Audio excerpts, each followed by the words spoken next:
बिस्मिल्लाहिर्रहमानिर्रहीम। माशाल्लाह जी अज लंगर पकन लगा है। तड़के वाले चावल नाल आलू गोश्त अज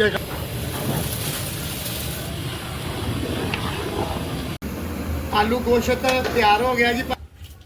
आलू चख लिए हल्की जी माशाल्लाह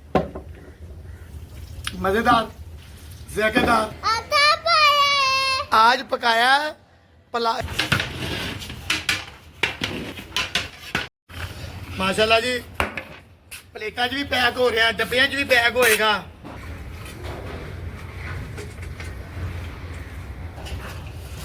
कोशिश ਇਹੋ ਹੀ ਹੁੰਦੀ है कि हर किसी कुछ ना कुछ जावे। किसी ਨੂੰ दो बोटियां, किसी ਨੂੰ एक एक। चलो दियो इन्हों चलो चलो निकलो निकलो। माशाल्लाह जी लंगर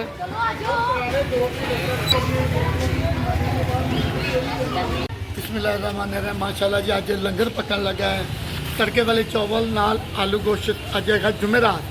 एक दोस्त है जिहड़ा माशाल्लाह जुमेरात के लंगर की तैयारी करवांदा। चलने समान लेने वो हफ्ता त्योहार पीर 3 दिन लंगर पकदा। माशाल्लाह 6 साल हो गए अल्लाह का शुक्र लंगर पक रहे अल्लाह का दिता।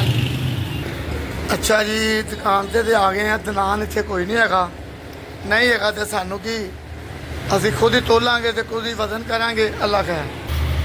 अच्छा जी सिर्फ अज का लंगर लवांगे।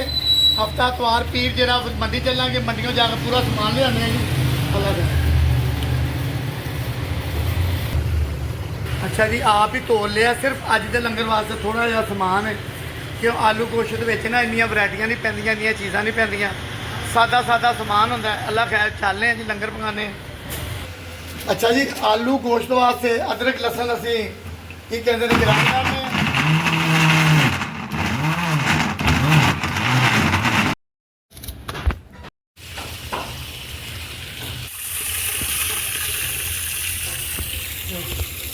प्याज की कटाई करांगे जी। पकन लगा आलू गोश्त।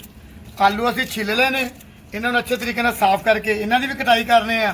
पहले आलू गोश्त की ग्रेवी बनावांगे, मसाला बनावांगे। इहदे नाल नाल तड़के वाले चावल अल्लाह लसन अदरक लाल मिर्च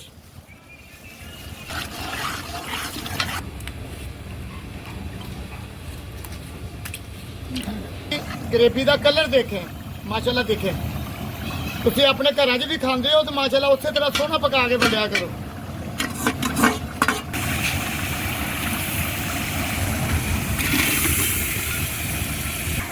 आलूआं नूं अच्छे तरीके नाल भुनाई करना। गोश्त असीं फ्राई कीता है, गोश्त नूं भुनन की जरूरत नहीं।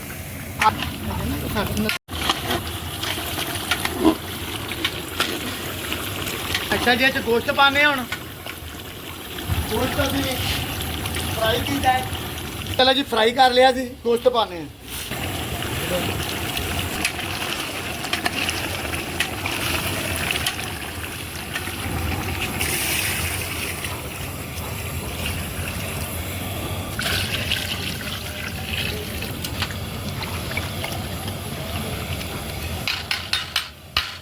अच्छा जी माशाल्लाह देखें गोश्त वाइट है जो इस करके फ्राई किया है।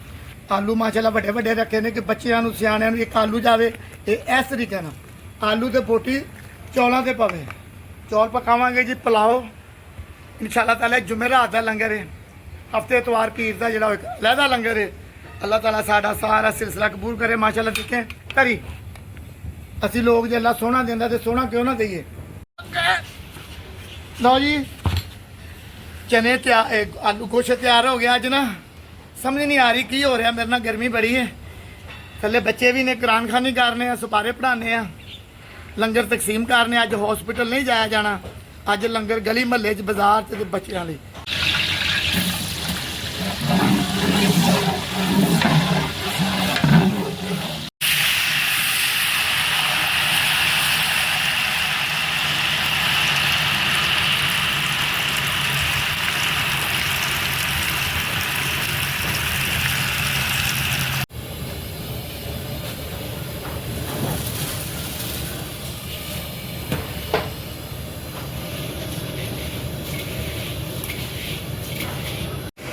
जी चौलों लाने दम 15 तो 20 मिनट दम लगेगा जी। आलू गोश्त शोरवे वाले।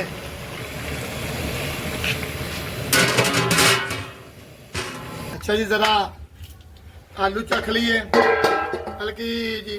ਮਾਸ਼ਾਅੱਲਾ ਜੀ ਆਲੂ ਤਾਂ ਗਲਿਆ ਪਿਆ ਗਰਮ।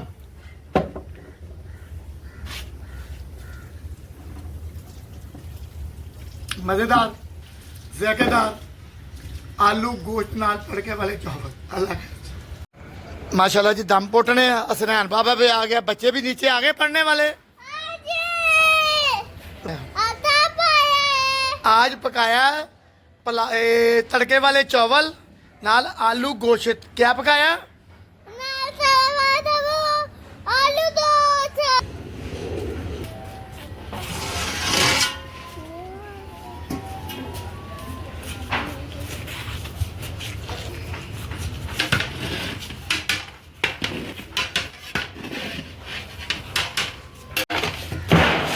माशाल्लाह लंगर की पैकिंग शुरू थालियां च ते डब्बियां च ते शॉपरां च। माशाल्लाह आलू गोश्त सोहना जिहा प्यारा जिहा। माशाल्लाह जी प्लेटां च भी पैक हो रहा, डब्बियां च भी पैक होएगा, शॉपरां च भी पैक होएगा।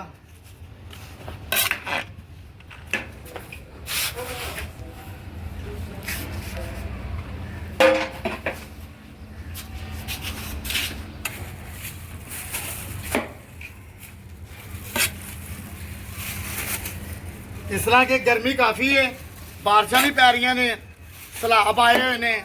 अल्लाह ताला उन्हां दीयां परेशानियां दूर करे जिन्हां लोकां वास्ते मुसीबत बनी हुई है। अल्लाह ताला उन्हां लई आसानियां पैदा करे, उन्हां दीयां परेशानियां दूर करे। बस दुआ दे सकने हैं जी, जिन्नी जोगे होए करांगे। अल्लाह दी ज़ात करन वाली है जी, असीं तुसीं कुछ भी नहीं है।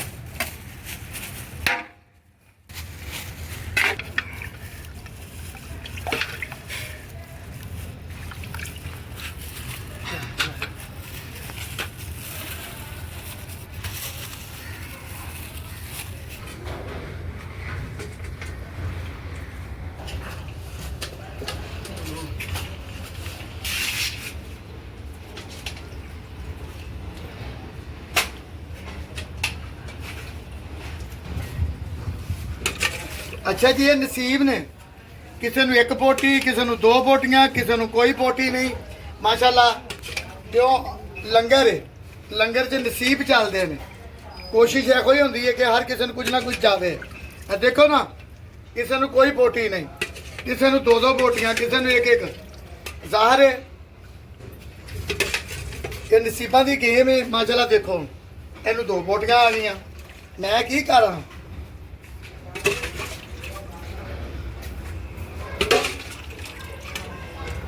अज गर्मी काफ़ी है, कोई गल नहीं। गल वो है कि कपड़ की गर्मी जिन्नी गर्मी तो नहीं ना हैगी। चलो दियो इन्हों, चलो चलो निकलो निकलो। माशाल्लाह जी लंगर